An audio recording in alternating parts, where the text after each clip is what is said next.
Hallelujah.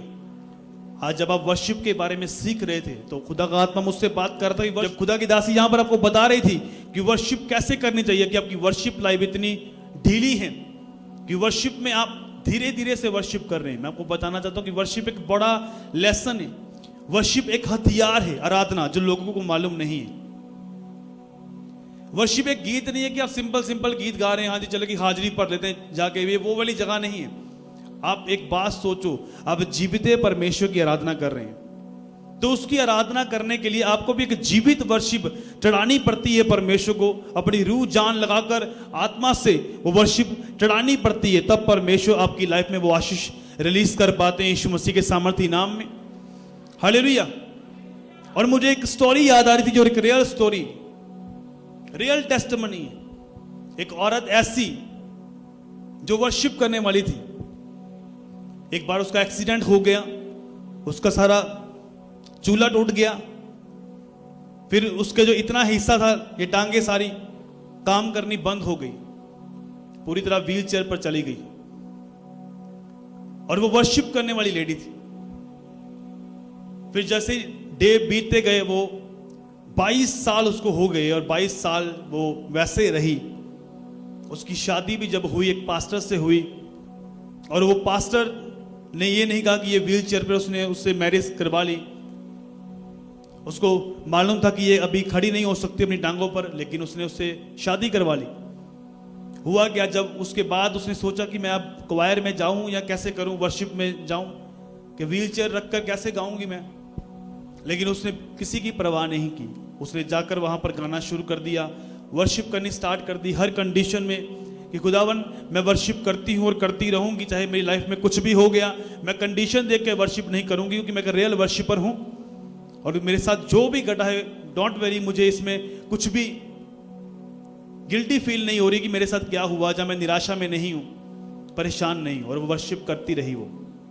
और एक time पर क्या हुआ, एक क्रूसर चल रहा था और वो उसका हस्बैंड वहां पर थे, और वो लेडी वहां पर क्या कर रही थी, वो जब परमेश्वर का दास अनाउंस कर रहा था कि परमेश्वर चंगा कर रहा है, डिलीवर कर रहा है, आपको आजाद कर रहा है, और वो लेडी क्या कर रही थी, वो लेडी वहां पर जाकर एक ऐसे बच्चे के लिए प्रार्थना कर रही थी जिसकी किडनियां खराब हो चुकी थी।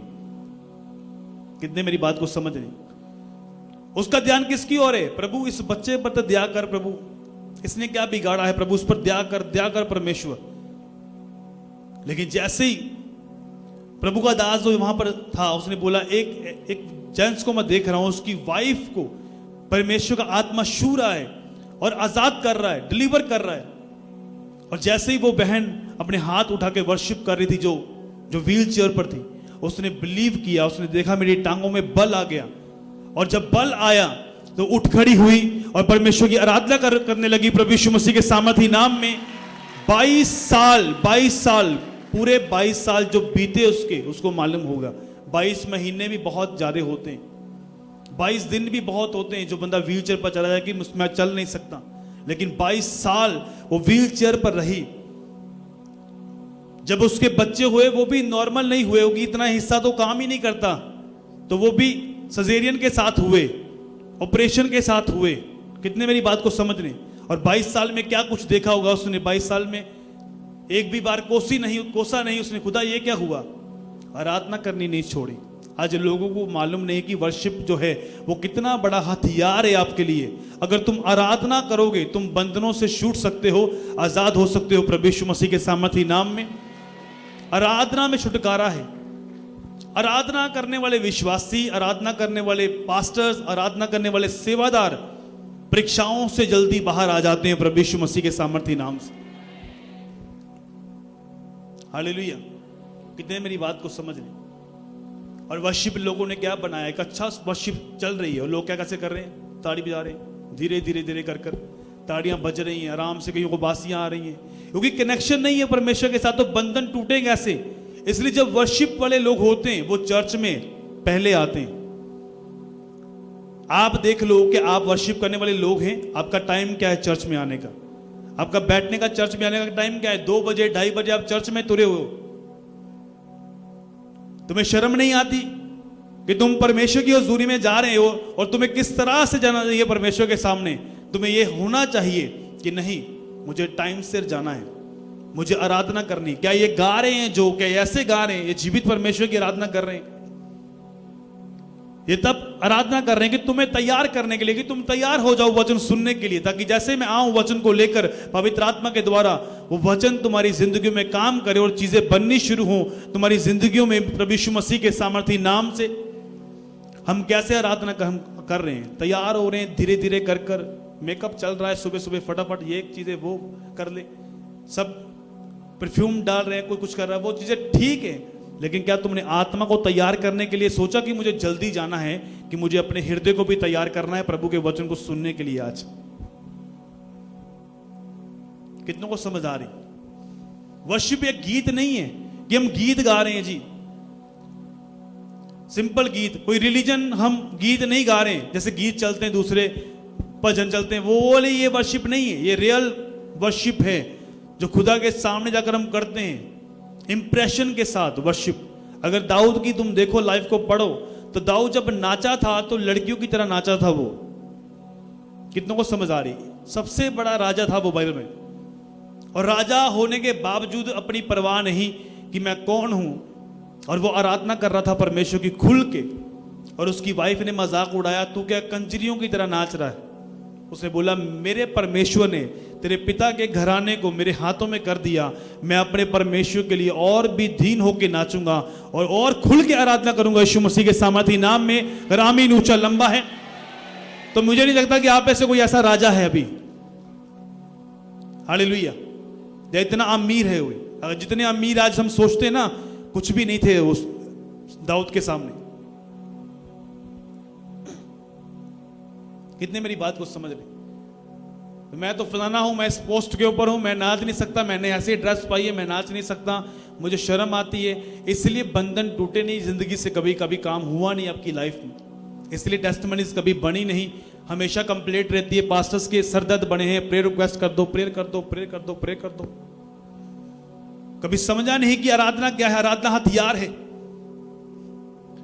मैं इस अधिकार को यूज करूं, आराधना करूं परमेश्वर की।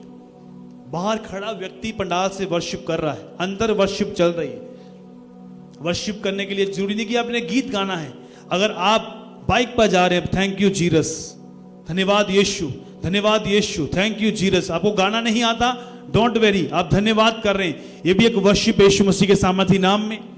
आप गाड़ी में बैठे, आपने स्टीयरिंग पकड़ा अभी, थैंक यू जीसस। आप नई गाड़ी लेने के लिए जा रहे हैं, thank you Jesus, thank you Jesus. आपके मुंह से ये खत्म नहीं होता थैंक यू जीसस, मतलब तो फिर ये एक वर्शिप है, ये एक आराधना है।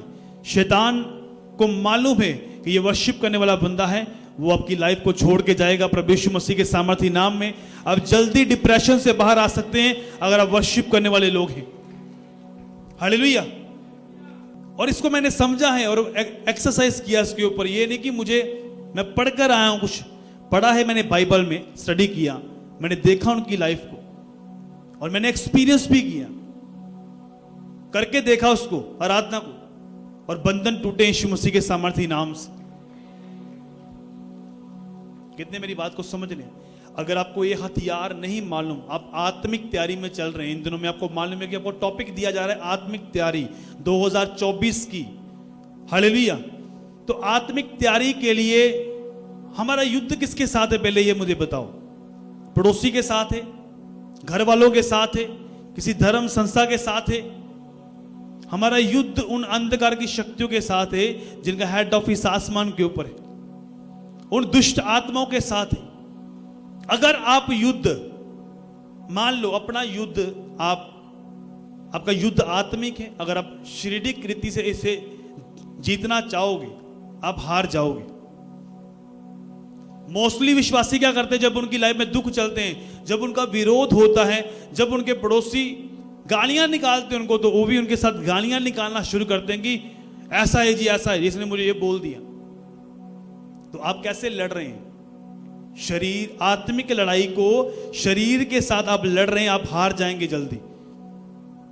समझ आई नहीं आई मेरी बात? कुछ लोगों, जो लोग शरीर से लड़ते हैं, उनकी प्रार्थना खत्म हो जाती है, फास्टिंग खत्म हो जाती है, क्योंकि जब उसने गुस्से में आकर गालियां निकाल दी, कुछ उन्मुखी हो गए थे, लड़ पे आप, तो उथे की होया, उसके बाद ये पछतावा होगा, वो मैंने ऐसा कर दिया, मैंने गालियां निकाल दी, मैंने पाप कर दिया।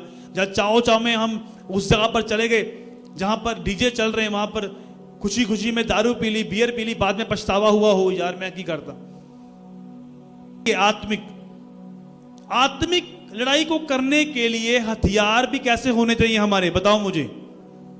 आत्मिक क्या गालियां होने चाहिए, क्या विरोध होना चाहिए, तोपे होने चाहिए, पिस्टल होने चाहिए? आत्मिक लड़ाई को लड़ने के लिए हथियार भी आत्मिक होने चाहिए। अपने पड़ोसी को बोलो, अंगीकार करो, बोलो तुझे आत्मिक युद्ध लड़ने के लिए हथियार भी आत्मिक चाहिए। हालेलुया। तुम शारीरिक हथियार लेकर लड़ नहीं सकते, थक जाओगे, तुम हार जाओगे। अगर तुम्हें आत्मिक तैयारी करनी है इस साल की, तो आपको वर्शिप जो है वो चढ़ानी पड़ेगी परमेश्वर को, रियल वाली। फिर आत्मिक युद्ध लड़ने के लिए आत्मिक हथियार आपको चाहिए, जो परमेश्वर का वचन है, जो वर्शिप है। तो आत्मिक हथियार लेकर जब आप निकलोगे, आगे बढ़ोगे, मैं आपको बता रहा हूं, शैतान आपके पांव के नीचे होगा प्रभु यीशु मसीह के सामर्थी नाम से।